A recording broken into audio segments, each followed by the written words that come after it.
Hello friends, this is Odds, history will prove me right, and today we're going to talk about camping.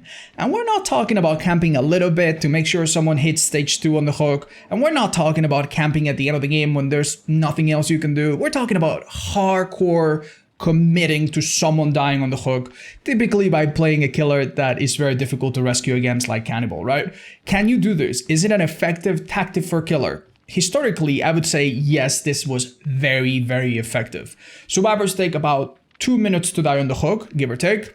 And if you compare that to the time the other 3 survivors need to do the gens, there's a big discrepancy. If 3 survivors sit on gens pretty optimally and do them as fast as they can, it's gonna take about 3 minutes for them to do 5 gens, plus about 20 seconds to open the gates. So right here, if we put these side by side, you can see that the killer has a lot of time to secure 1 kill and still have plenty of time left to maybe get another or 2 or maybe all 3 of the remaining survivors. For very little effort, you can do far, far better as a killer by camping than by playing normally, which is a bit sad. Yes, survivors can bring some perks to slow this down. Yes, killer can bring some perks to make this even worse, but it doesn't change the fact that even against really, really good survivors, if you have a hook early enough, you basically have a guaranteed 1 kill, probably a guaranteed 2 kill, and perhaps maybe a guaranteed win. I did this against a squad of really good survivors that knew exactly what I was doing, and I still managed to get 2 kills. In controlled environment where they knew exactly what they were doing, I still managed to get 2 kills for doing basically nothing. So imagine what it's like when you play against solo players and normal pub matches where people aren't ready for this. Well, actually, you don't have to imagine it because we did that too. I did a little experiment when I played 8 games playing like this, and I won all of them. Some of them survivors just gave up. Some of them, they tried to do gens, but they weren't efficient enough. And some of them, maybe a couple of them, they played really, really well. But time was still on my side, and I still managed to get 3 or 4 kills. It was a bit discouraging, and I stopped at 8 because I think I proved my point. Come, however, the next update. Now, survivors have a tool against camping. It's a perk from Rebecca called Reassurance. As long as a survivor is not too deep into the basement, Reassurance allows a survivor to go to a hook and pause it for 30 seconds. And this changes everything. The fact that this can happen, plus a few other factors, makes camping a lot less time efficient now. So I did another experiment, exact same conditions. I tried to play the same. And this time, instead of winning 100% of my games, I actually won only 50% of them. And the rest, I only got 2 kills or less. So that's very reassuring. That's actually really good news. I do think that I played a bit poorly. I think I could have played a bit better. I also think that some of the survivors we played against knew what I was doing, at least some of the matches. So maybe I could have played better. Maybe I could have done a little bit better than 50% win rate, so maybe that's on me. But still, from 100% to 50% playing roughly the same strategy, that is really, really good. And I do think that camping, for when it comes to time efficiency against good teams, is in some ways dead. That's awesome news. The not so awesome news is the fact that you still rely on these perks, you still rely on teammates being effective, and sometimes camping can still be very, very effective compared to just playing normally.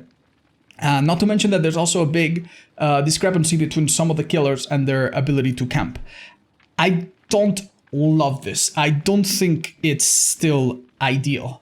Not to mention that the fact that a killer camps you, now being less time efficient for them, doesn't mean that you're going to live. If a cannibal wants to camp you to death, even if it takes you 5 years to die on the hook, you're still going to die on the hook.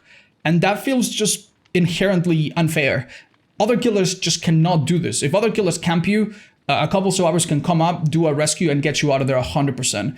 So what would I do to address this problem? Is this a problem in the first place? I think so. I don't think a killer doing the bare minimum of just catching a survivor somewhat early and then just sitting there should guarantee him 1 or 2 kills. I don't think that's fair compared to other killers that are actually playing the game fairly and doing a lot more. So these are my proposed changes, and you guys tell me what you think.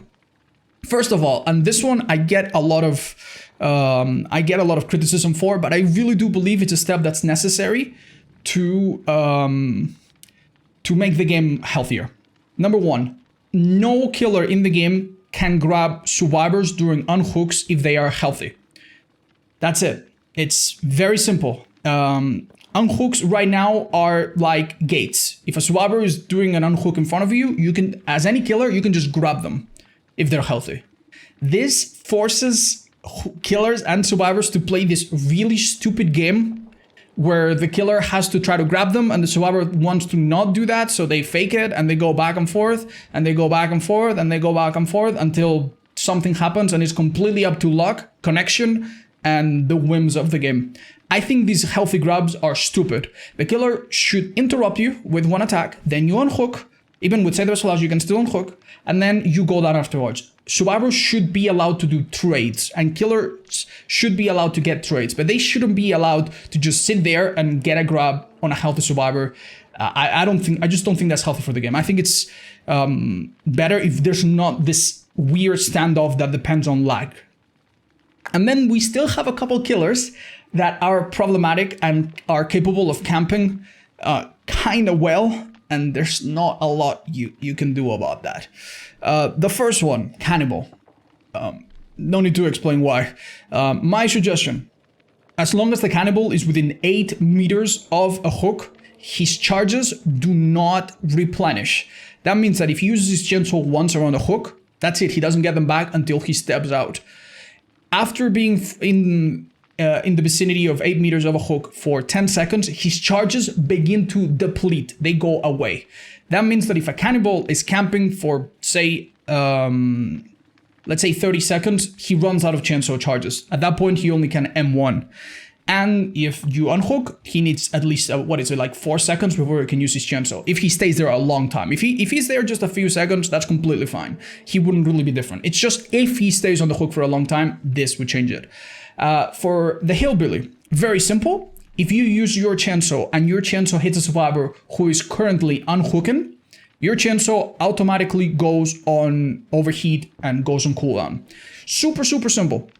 If a survivor beats you to the hook and they unhook, you can get them with your chainsaw, no problem. If they are there, but you were already camping and then you hit them with your chainsaw, now your chainsaw is disabled for the next 20-ish seconds, so someone else can come and get a rescue. Very simple stuff. It wouldn't really stop the hillbilly from playing around hooks. It would just punish you if you sit there and try to prevent an unhook. And I think that would be fair. You would still get the down, you just wouldn't get the down and then be able to immediately get another insta down or another healthy survivor. I also think that Clown's pinky fingers should not work within 8 meters. Very simple stuff. If you have the add-on to insta down, it just doesn't work next to an active hook. There are also other killers that have the ability to insta-down you around hooks with perks and so on, but almost all of these can be prevented if survivors just wait out the power or try to, play around it, around time and so on. So I don't have a problem with anything else, just these changes to make camping a little bit less favorable for killers. Now, immediately after this, you're gonna wonder, oh, Odds, but what's gonna happen in endgame? How are we ever gonna get kills if survivors can get on hook super safely? I don't think endgame is the worst part of the game for killers. At that point, if you have Save the Best for Last, you can guarantee trades, and if you had 1 kill, you're gonna get 1 kill still. You can bring perks like Agitation to bring survivors very far away from the gate. You can bring perks like Terminus to make it very difficult for people to heal and get rescues at the endgame. Not to mention Noid and so on. I think endgame is fine. But then you might ask, Odds, but what about in bigger maps? What about at the start of the match? How am I going to generate pressure if I can't defend the gens and they play very aggressively around on hooks and I can do nothing because I'm playing Wraith? That is a bit of a problem. And I think it's more to do with a problem of some maps being absolutely gargantually enormous and they should be shrunk. You as a killer cannot defend 5 gens that are all in different provinces of a country. So map should be shrunk, the bigger map should be shrunk, and this would help with your pressure. And another thing that I think should be somewhat base kit, you should be encouraged to hook multiple survivors. Right now, honestly, killers have no reason to hook multiple survivors. If you can hook the same survivor 3 times, there is absolutely no reason not to do that. There are perks like Grim Embrace that do encourage you to hook different survivors, but these are very weak, very niche. They're barely worth it. Some kind of base kit bonus for killer for hooking each survivor individually should be considered. What exactly that is, I leave it up to you. to discuss. But yeah, that's my thoughts on camping. It is definitely, as a summary, it is definitely a much less safe strategy in this patch, which is good because it means that if it's not 100% safe, people will not want to do it as their plan A. But it still depends largely on killer and perks that you bring, which doesn't feel great. Hence the changes that I suggested. But let me know what you think. And thank you so much for watching. Mwah. See you in the next one.